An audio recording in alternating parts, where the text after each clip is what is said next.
La siguiente historia tiene lugar entre el año 4000 y el 187 a.C.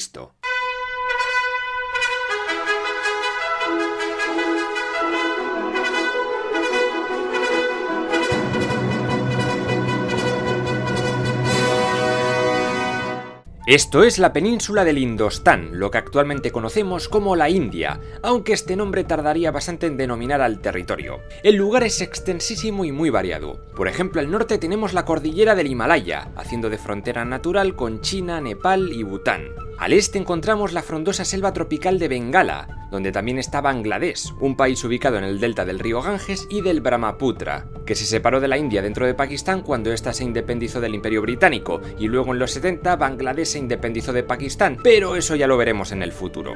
Al oeste encontramos el desierto del Thar, en el estado de Rajasthan, que limita con el actual país de Pakistán, al igual que los estados de Punjab y Jammu y Cachemir al norte, con el desértico territorio de Ladakh.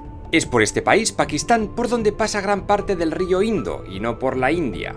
En el centro se encuentra la meseta del Deccan, atravesada por ríos como el Narmada, el Tapi, el Godavari y el Krishna, y enclavada entre dos grandes cadenas montañosas, los Ghats orientales y occidentales, también conocidas como montañas Sahyadri, que se unen al sur en los montes Nilgiri. Finalmente encontramos la isla de Ceilán, constituida en país con el nombre de Sri Lanka.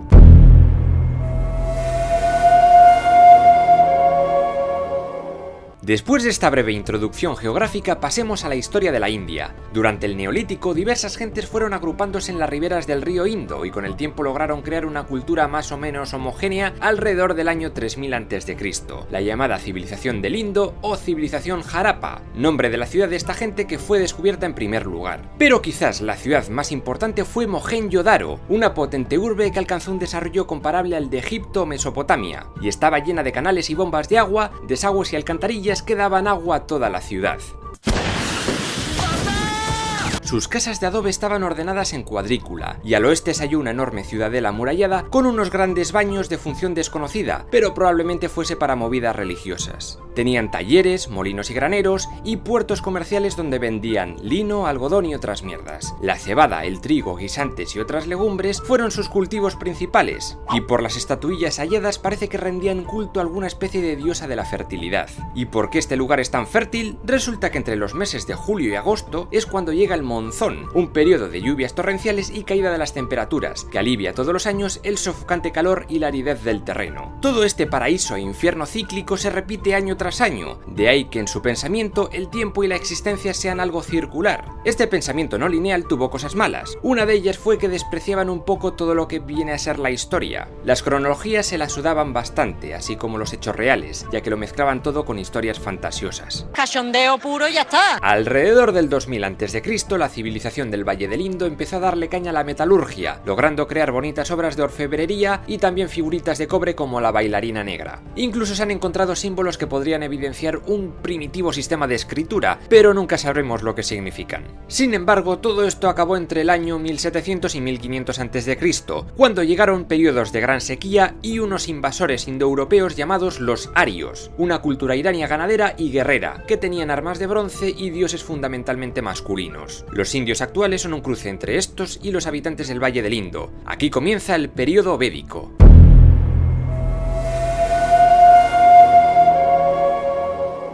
Como ya digo, entre el año 1700 y 1500 a.C., los arios atravesaron el Hindú Kush y fueron tomando el control de gran parte de la India, desde el Indo hasta el Ganges, la llamada llanura indogangética, dando lugar a la cultura védica, el germen de la actual India. Muchos autóctonos huyeron hacia el sur, creando allí la civilización drávida, quienes se distinguían por ser más oscuros de piel y más bajitos. Estos hablaban lenguas drávidas, como el tamil, el canarés o el telugu. Parece que estas lenguas guardan similitudes con el elamita y podrían estar emparentadas. Los védicos se organizaron en tribus nómadas pastoriles y ganaderas, y su jefe de tribu acabó convertido en rey, formando los primeros yanapadas, o monarquías pequeñas no hereditarias, sino elegidas por asambleas de nobles. Se piensa que uno de estos primeros estados fue Kuru, ubicado por donde ahora está Delhi, y que fueron los primeros en usar el hierro. A tope ahí. Estos védicos dieron forma al sánscrito, la lengua sagrada para las clases altas de las tribus indias védicas. Las clases populares usaban una variación de esta lengua, el pali y el prácrito.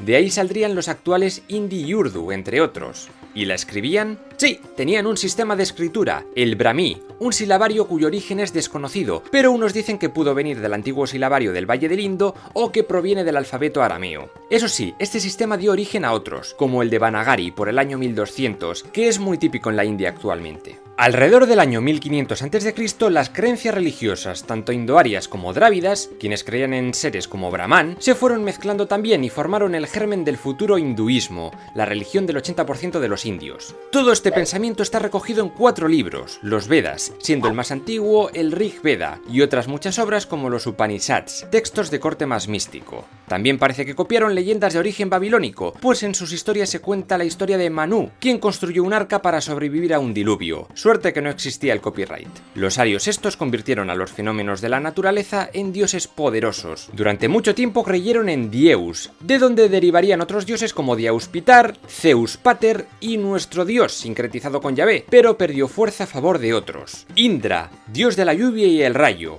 Varuna, dios del cielo. Agni, dios del fuego. Surya y Chandra, el sol y la luna. En fin, fueron muchos, pero todavía no había ni imágenes de ellos ni construcciones públicas, y sus rituales eran básicamente leer los Vedas y sacrificar animales. Para estos indios el fuego era pureza, de ahí que la cremación fuese mucho más común que los entierros. Dracarys.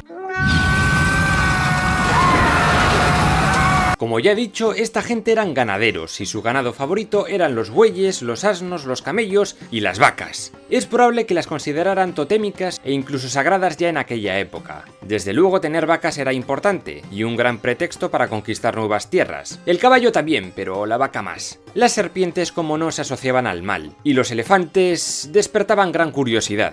Creían que tenían un brazo en la cara. No es frecuente que alguien tenga la trompa más grande que yo. El poema épico más largo del mundo, el Mahabharata, escrito muchísimo tiempo después, habla de una guerra en algún momento de esta época entre 2 tribus del norte indio, los Pándavas y los Kauravas, quienes fueron aniquilados. Se cree que es más leyenda que verdad, y que de una simple pelea entre tribus fueron creando una epopeya de fliparse. Otro poema épico es el Ramayana, que cuenta la historia del príncipe Rama, exiliado de la corte junto con su hermano y su chavala Sita. El rey demonio de Ceilán, Ravana, secuestró a esta última, y Rama decidió ir a rescatarla con un ejército de monos dirigidos por Hanuman, la locura máxima. No sé si lo han notado ustedes, pero hay droga en el aire. Con el paso del tiempo, los arios vieron la necesidad de organizar la sociedad de forma diferente. Es aquí cuando comienza el famoso sistema de castas. Se piensa que su origen fue porque no querían mezclar su sangre con la de los más oscuritos de piel, muy ario todo, y se crearon 4 grupos que no podían juntarse ni escalar jerárquicamente, y con diferentes derechos. Los Satriya eran la aristocracia guerrera, los brahmanes eran los sacerdotes, los Vaisya los terratenientes y comerciantes, y los Sudra los labradores y esclavos. Fuera del sistema estaban los parias, los intocables, eran los más pringaos. Con el tiempo, los sacerdotes lograron copar el primer puesto, ya que eran los únicos que podían dar ese carácter divino al monarca. Para que la gente no se quejara, se instauró la doctrina del karma, es decir, que si te portabas bien, quizás en la otra vida nacieras en una casta superior. ¡Manipuladores! ¡Manipuladores!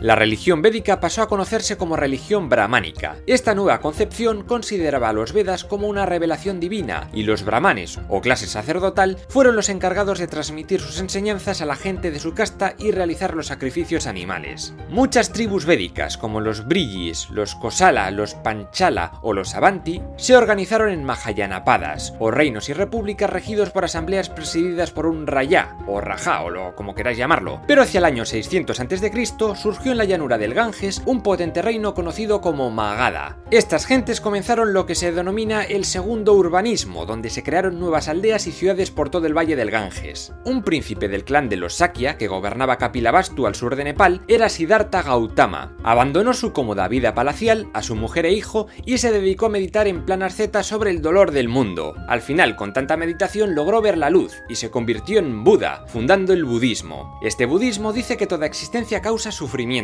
y la única forma de olvidarse de ese dolor es eliminar el deseo, no desear nada. Solo así se alcanza el nirvana, una paz y armonía espiritual total.